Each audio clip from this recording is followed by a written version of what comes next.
Welcome back to Christopher's World Grill. Now, you know, the pig is one of the more dedicated animals in all of fooddom, if you will. And today we talk about something that is very simple at the grassroots of what's at everybody's diet that they love so much, and that is the original pork belly. Pork belly.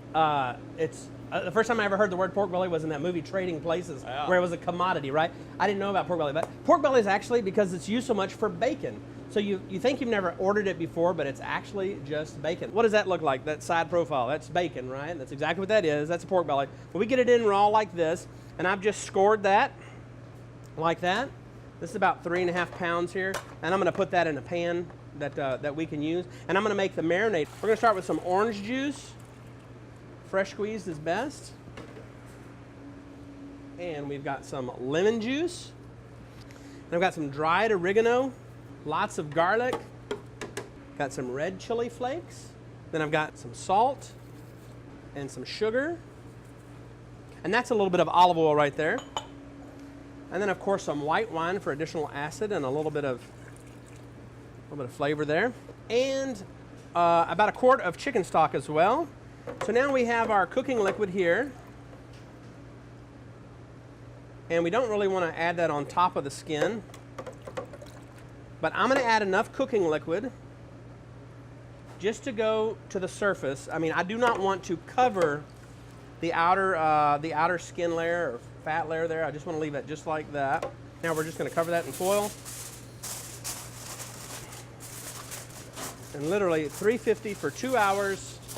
Then we're going to uncover it so it gets a little crispy for an hour. Okay? Okay, while we're waiting for our pork belly to cook, we're just going to make a little creamy polenta, okay?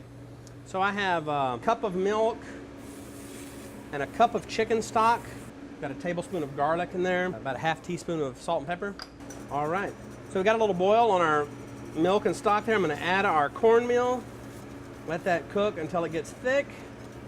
So that's it to that. I don't wanna cook it too much because I want this nice and soft. It will get thicker as it sits, so this is kind of a last minute thing, but you can see that it goes real fast. 2 tablespoons of butter in there.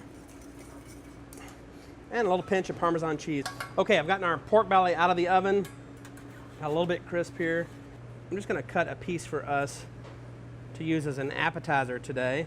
I'm gonna grab a little bit of our creamy polenta, put it right at the bottom of this bowl here, just like that.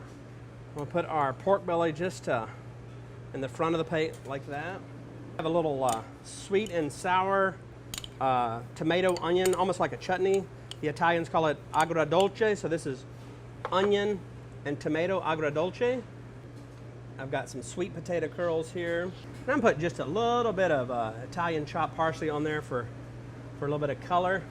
Let's try this. I don't know if you ever tried pork belly before, have you? I haven't, but let me tell you, how many of you thought when we just said we were going to do pork belly, you just thought it's a slab? Let me tell you, it's a gorgeous presentation, and I'm looking forward to this, especially with the creamy polenta here. Well, I'm going to give you just a little bit of our tomato stuff that we do inside the restaurant also. Yeah, I do like the chutney. All right, let's see what we got here for a combination. Wow. That's another way to cook bacon. If you hadn't figured out another way to cook bacon, that's another way to do it. You grab it before they cure it, or they salt it, or smoke it, or anything, and that's a beautiful piece of meat. I will tell you, almost lost me when you put orange juice, lemon juice, and then chicken stock and the other seasoning. I'm like, this will never work, but I got to tell you, that is one excellent dish right there. That's great. We're serving it in the restaurant right now for our fall-winter menu. Wow. And we also put that pork belly in our cassoulet that we have on the menu this year too. Got it. It's great. Well, just know there'll be another bite after the camera goes off. We're going to make ourselves at home on that one. That's half the fun, baby. All right, that's braised roasted pork belly. And it's one of the finest that you'll ever taste. I can promise you. Hey, you can do this at home as you can with the other recipes. It's pretty simple. Just go to kbtx.com, pull down the drop-down menu for Christopher's Kitchen. We got all those great recipes right there, including pork belly. Thanks for making us a part of your day. You're welcome here anytime at Christopher's World Grill. For Christopher Lampo, I'm Mike Wright.